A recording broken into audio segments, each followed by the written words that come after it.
शंखनाद में आपका स्वागत है। कहा जाता है कि दूध का जला छाछ भी फूंक फूंक कर पीता है और कल एग्जिट पोल वाली एजेंसियों का हाल भी कुछ ऐसा ही था। कई दबावों के बीच उन्होंने बड़े फूंक फूंक कर नतीजों के अनुमान दिए। एग्जिट पोल आए और एग्जिट पोल को देखकर ऐसा लगा हरियाणा और जम्मू कश्मीर में जैसे हरियाणा में तो कांग्रेस की लहर चल रही है और बीजेपी का पत्ता साफ है और जम्मू कश्मीर में बड़े ही आराम से कांग्रेस और नेशनल कॉन्फ्रेंस सरकार बनाने वाले हैं। लगभग कुछ एक छोड़ दे तो सभी एग्जिट पोल ने क्लियर ये बात कह दी और नतीजे तो इतने एक तरफा थे, ऐसा लग रहा था कि जैसे बड़े ही सोच समझकर ये चीजें एक साइड में रख दी हों, आंकड़े उठा के एक तरफ रख दिए गए हों। इतने एक्सट्रीम लेवल पर थे कि इनके जो आप एक्सपर्ट देखेंगे, प्रवक्ता देखेंगे, वो तक पूरी तरह यकीन नहीं कर पा रहे हैं कि हरियाणा में ये बात है। जम्मू कश्मीर की एनसी जिनके उमर अब्दुल्ला 2-2 सीट से चुनाव लड़ रहे हैं, बारामूला से भाग गए, वो वहां पर सरकार बनाते दिख रहे हैं। तो ये एग्जिट पोल कई तरह की समस्याओं से घिरे हुए हैं और सिर्फ इसलिए नहीं कि इसमें एक पार्टी को जिताया जा रहा है, एक को हराया जा रहा है, बल्कि इसके पीछे की कारण भी है क्योंकि ये एग्जिट पोल जमीनी स्थितियों से बिल्कुल अलग दिख रहे हैं। जो कि राजनीतिक माहौल था और जिस तरह का इस बार कंपटीशन था, क्योंकि इस बार 2 पार्टियों 3 पार्टियों के बीच का चुनाव था ही नहीं। जम्मू कश्मीर हो चाहे हरियाणा हो, मल्टी पार्टी इलेक्शन था और कहीं भी ये सामने नहीं आया कि किसी एक पार्टी की लहर चल रही है, चाहे भाजपा हो, कांग्रेस हो, यहाँ से एनसी हो, कोई भी पार्टी पूरी तरह बहुमत लाने की स्थिति में नहीं लग रही थी। हर जगह, यहाँ तक कि राजनीतिक पार्टियां भी हंग असेंबली की बात कर रही थी, पीडीपी ने हंग असेंबली की बात की है, लेकिन ये एग्जिट पोल लगभग एक तरफा नजर आए हैं और इनमें कई खामियां नजर आती हैं, कई दबाव नजर आते हैं और इन पर बात भी करेंगे कि एग्जिट पोल किस तरह से कुछ दबाव में घिरे हुए हैं। और ऐसा लगता है कि ये एग्जिट पोल लोकसभा के नतीजों को ध्यान में रखकर ही बना दिए गए हैं और पिछले कुछ 2 हरियाणा के एग्जिट पोल आप देखेंगे तो उसमें भी ये सर्वे जो है वो बहुत ज्यादा सफल नहीं हो पाए थे। अभी के इनमें एग्जिट पोल में क्या दिक्कत लगती है, आप पहले इनके आंकड़े देखकर इसको समझिए। हरियाणा का जो एग्जिट पोल है इसमें 4 एजेंसियों का दिया हुआ है जो कि बड़ी एजेंसियां हैं। अब इसमें आप देखेंगे जो कांग्रेस की लिस्ट है, इसमें कांग्रेस को 50 से लेकर अधिकतम 65 तक सीटें दी गई हैं। अब 50, किसी ने 49, कुछ एक है उन्होंने 44 भी दी हुई है, लेकिन अधिकतर 50 से 65 के बीच जीते सीट दे रहे हैं। बीजेपी को 18 से अब अधिकतम जो है 32 सीटें दी हुई हैं, आईएनएलडी को सीटें दी हैं और अन्य में सब शामिल कर दिए हैं। अब ये आंकड़े हकीकत से कितने परे लगते हैं। पहले कांग्रेस की 65 सीटों की बात करें, आपको ये बता दें कि कांग्रेस ने साल 2005 में आखिरी बार 67 सीट हासिल की थी हरियाणा में। साल 2005 में जब इन कंपटीशन सिर्फ 2 पार्टियों के बीच था, कांग्रेस और आईएनएलडी, जब भजनलाल कांग्रेस में थे और ओम प्रकाश चौटाला आईएनएलडी में, वो आईएनएलडी की कमान संभाल रखी थी उन्होंने दोनों ही पार्टियां बारी बारी करके सत्ता में आया करती थी, एक बार कांग्रेस एक बार आईएनएलडी। और क्योंकि जाट केंद्रित राजनीति तब सिर्फ थी और तब इतनी सीटें कांग्रेस की 2005 में आई थी, उसके बाद भी नहीं आई 67 सीटें, यहाँ तक कि 50 का आंकड़ा भी कांग्रेस पार नहीं कर पाई थी। और जब 2014 के बाद अब की स्थितियां हैं, जब पूरी राजनीति बदल गई है हरियाणा की और हरियाणा में अब गैर जाट की राजनीति भी होने लगी है, तो एकदम से 50 से ऊपर की हवा कैसे चल सकती है, सवाल तो उठता है। और बीजेपी, ये मान ले 2014 से पहले तो जो पार्टी 2-4 सीटों पर सिमटा करती थी वो बहुमत में आई है 2014 में, और उसके बाद अचानक से इतना नीचे आप उसको अगर गिरा देते हैं 18 सीटों पर, तो वो भी यकीन नहीं होता है क्योंकि ऐसी एंटी इनकम्बेंसी तो बीजेपी के खिलाफ इस कदर नहीं दिख रही है।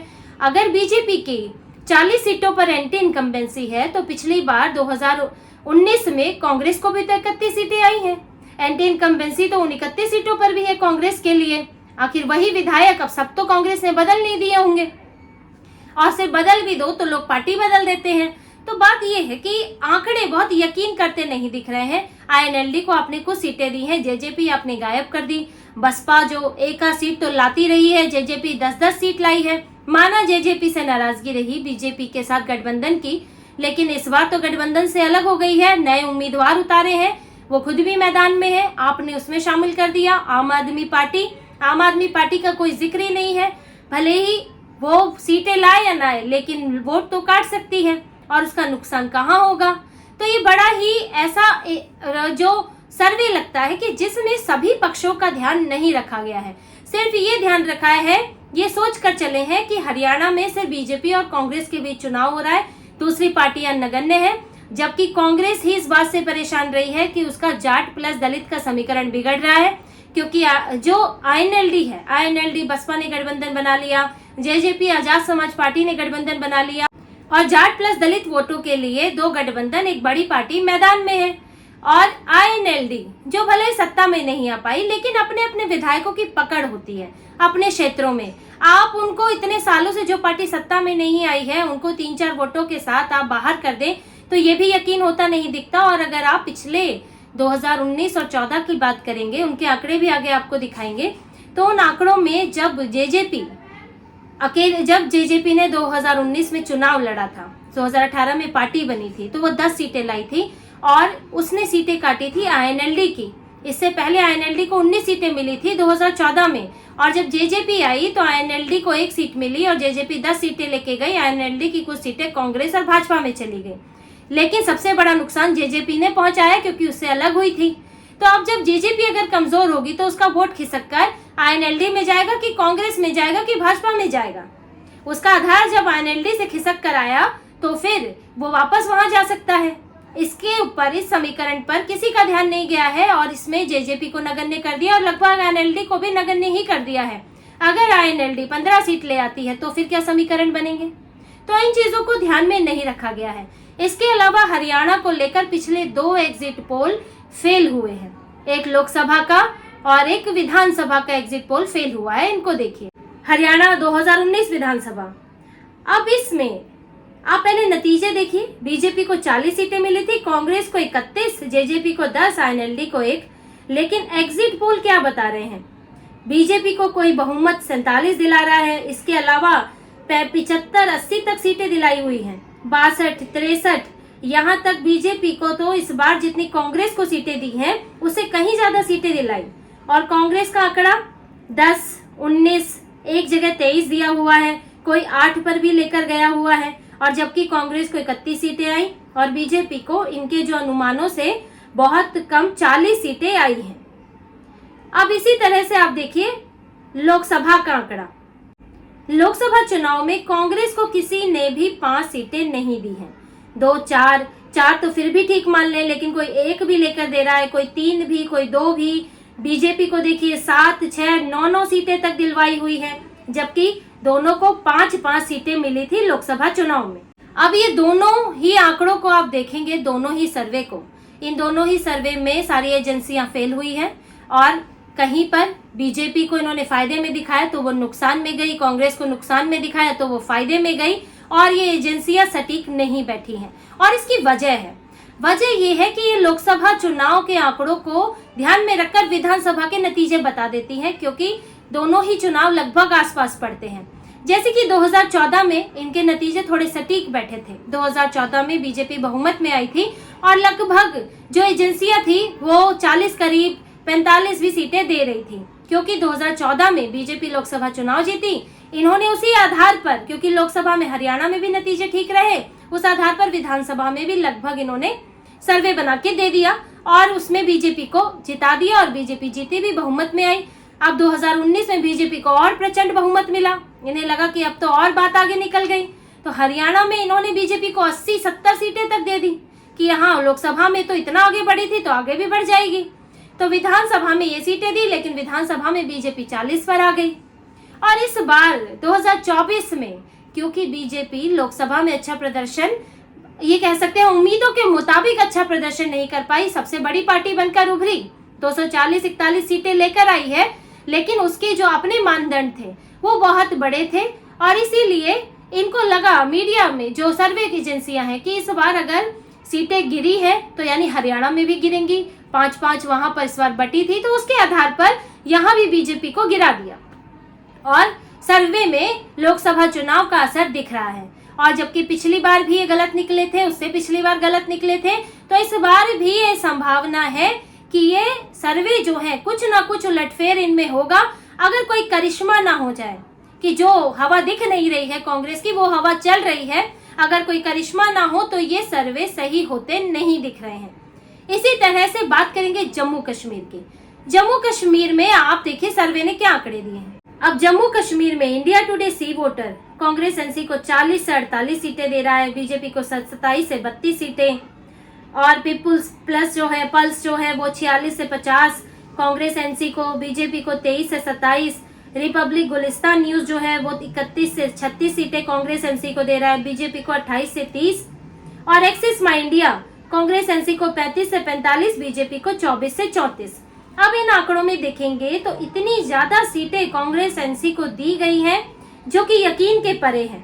और जबकि इन्हीं में आप देखिए एक गुलिस्तान न्यूज है जो कि वहां का लोकल है और वो 31 से 36 सीटें दे रहा है, और बीजेपी को 28 से 30 सीटें दे रहा है। और इन बड़ी एजेंसियों और गुलिस्तान न्यूज में क्या अंतर है ये आप देखिए। गुलिस्तान न्यूज जो है वो वहां का लोकल है, और लोकल को ये मालूम होता है कि किन इलाकों में सर्वे करना बेहतर होगा, किन इलाकों में क्या स्थितियां हैं, तो लोकल न्यूज से आप बेहतर अंदाजा लगा सकते हैं।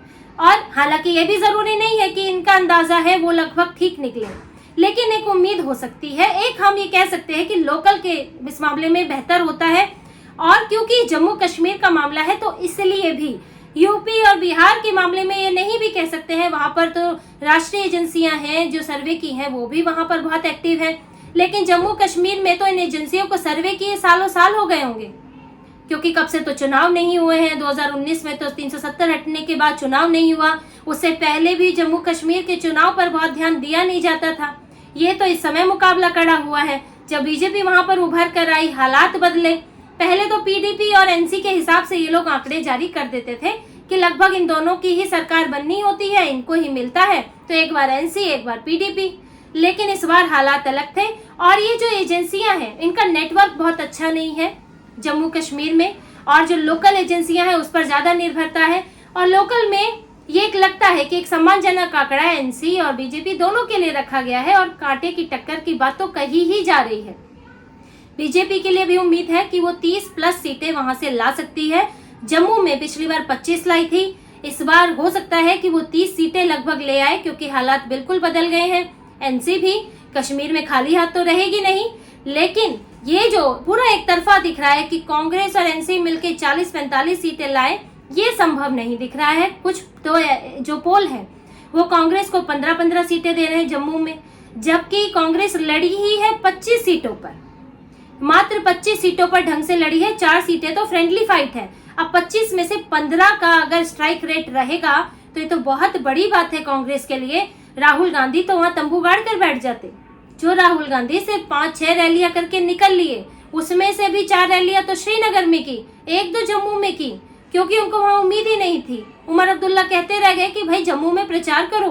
कांग्रेस के अंदरूनी फूट इतनी डली हुई है, और मल्टी पार्टी तो वहां पर चुनाव चल ही रहा है। तो ऐसे में बड़ा ही मुश्किल है कि कांग्रेस जो है 10-10 सीटें ले आए, और बीजेपी जो है जम्मू में 25 पर भी सिमट जाए, 25 भी ना ला पाए, तो ये तो बड़ा मुश्किल है। ये भी हकीकत से परे दिख रहा है, और ये भी इसी अनुमान पर लगता है कि जिस तरह से इसमें लोकसभा के नतीजों को भी इसमें शायद ध्यान रखा गया है। और पिछली बार जैसे पीडीपी और एनसी में जो डिवाइडेशन होता था कि अच्छा पीडीपी कमजोर हुई तो एनसी आई, और क्योंकि इस बार पीडीपी कमजोर है, भाजपा से गठबंधन के चलते भी उससे नाराजगी है, और एनसी इस बार जो है वो थोड़ी मजबूत दिख रही है। तो लग रहा है कि जैसे एनसी को सारे वोट इन्होंने दिला दिए हैं नेशनल कॉन्फ्रेंस को, जबकि उमर अब्दुल्ला तो खुद सीट बचाने को परेशान है। उनका बेटा जो है गांदरबल में बैठा हुआ है कि किसी तरह पारंपरिक सीट बचा ले। तो ऐसी स्थितियों में जब निर्दलीय 400-450 निर्दलीय है, इतना कड़ा मुकाबला है, आप एक तरफा नतीजे अगर देते हैं तो वो बड़ा ही देखने में हकीकत से बहुत दूर लगता है, बहुत अनरियलिस्टिक लगता है, और इस पर शक होता है। और शक देखिए करने की एक वाजिब वजह और भी है। ये जो सारी पोल एजेंसियां हैं ये लोकसभा चुनाव के बाद बेहद दबाव में है, और इस बात से इनकार नहीं किया जा सकता, क्योंकि लोकसभा चुनाव के बाद हुआ क्या कि इन्होंने भाजपा को बहुमत दिलाया, किसी ने तो प्रचंड बहुमत दिलवाया, 300-350 पार तक दिलवा दिया। अब उसमें नतीजे जो है वो बिल्कुल उलट रहे। चलिए पोल हमेशा सही नहीं होते, इसमें कोई ये बात नहीं है कि हमेशा पोल सही हो, और अगर पोल गलत निकला तो पोल करने वाले जो हैं वो बिके हुए हैं, उन्होंने जानबूझ के ऐसा किया, ऐसा नहीं है। अनुमान है, गलत भी हो सकता है, सही भी हो सकता है। लेकिन इनके बाद हुआ क्या, पूरा विपक्ष, खास तौर से कांग्रेस, जो सर्वे एजेंसियां हैं, उनके जो मालिक हैं, हेड हैं, उनको जो है ये गालियां देने में जुट गए। प्रदीप गुप्ता जो कि एक्सिस माई इंडिया के चेयरमैन हैं, उनको तो टीवी पर रोना तक पड़ा, उनकी ये हालत कर दी। पवन खेड़ा खुलेआम उन्हें दलाल बोल रहे हैं, उनको बोल रहे हैं बिका हुआ, अडानी अंबानी से पैसे लिए जा रहे हैं। ऐसा एजेंसियों पर इन्होंने आरोप लगाया कि ऐसा लगता है कि जैसे वो पूरे बीजेपी के हाथों बिके हुए हैं, कारोबारियों के हाथों बिके हुए हैं। और इस दबाव के बाद इसका नतीजा जो है वो इस पोल में दिख रहा है, और इन्होंने बड़े ही फूक फूक कर कदम रखा है और बीजेपी को नंबर 2 पर, नंबर 3 पर लाके रख दिया है, और कांग्रेस और विपक्षी पार्टियों को ऊपर लाके रख दिया है, ताकि ये लोग अब सर्वे पे सवाल ना खड़े करें, सर्वे को कटघरे में ना लाएं, इनके जो है वहां पर जो अधिकारी हैं, मालिक हैं, उन्हें गालियां ना पड़े। और कल को अगर नतीजा उलट भी गया तो बीजेपी इतनी सख्ती, इतनी क्रूरता नहीं रखती है, इतनी बदतमीजी पर नहीं उतरती है। वो भले ये कह दे कि हाँ एग्जिट पोल जो है किसी दबाव में है, या फिर ये कह सकती है कि गलत निकले, अनुमान गलत निकले, लेकिन बीजेपी से ये इस तरह के दलाल जैसे शब्द, बिके हुए जैसे शब्द सुनने को नहीं मिलते हैं, उस तरह का दबाव नहीं बनाती। इसलिए इन्हें लगता है कि बीजेपी के खिलाफ अगर कम भी सीटें दे दी और कल को वो जीत भी गई तो इस तरह से घटिया बातें सुनने को, घिनौनी बातें सुनने को नहीं मिलेगी। जैसे कि ये फ्रस्ट्रेटेड कांग्रेस के नेता, फ्रस्ट्रेटेड विपक्षी दल इंडी अलायंस के नेता जो है बोलना शुरू कर देते हैं। और बोला गया है लोकसभा चुनाव के बाद मीडिया में पत्रकारों को, एजेंसी वालों को, किसी को नहीं बख्शा, एक से एक उनके लिए घटिया बातें बोली गई, और उसका दबाव जो है वो इस सर्वे में दिख रहा है। सभी सर्वे एजेंसियां बीजेपी के अच्छे नतीजे बताने से बच रही हैं। नतीजों का इंतजार करना चाहिए, नतीजों में कुछ भी हेरफेर हो सकता है, कुछ भी उलट हो सकते हैं। जनता के मूड हमेशा भांप लिया जाए ये जरूरी नहीं होता है। और हालांकि अब जो तय हुआ है, जो लोगों ने तय किया है, वो तो नतीजों में ही पता चलेगा। सही गलत कुछ भी हो सकता है, पर इस वक्त ऐसा लगता नहीं है कि ये सर्वे पूरी तरह सही होने वाले हैं। तो इसी तरह की और खबरें और विश्लेषण आपके लिए लाते रहेंगे। हमसे जुड़े रहिए, सब्सक्राइब कीजिए, कमेंट कीजिए। बहुत बहुत धन्यवाद। जय श्री राम।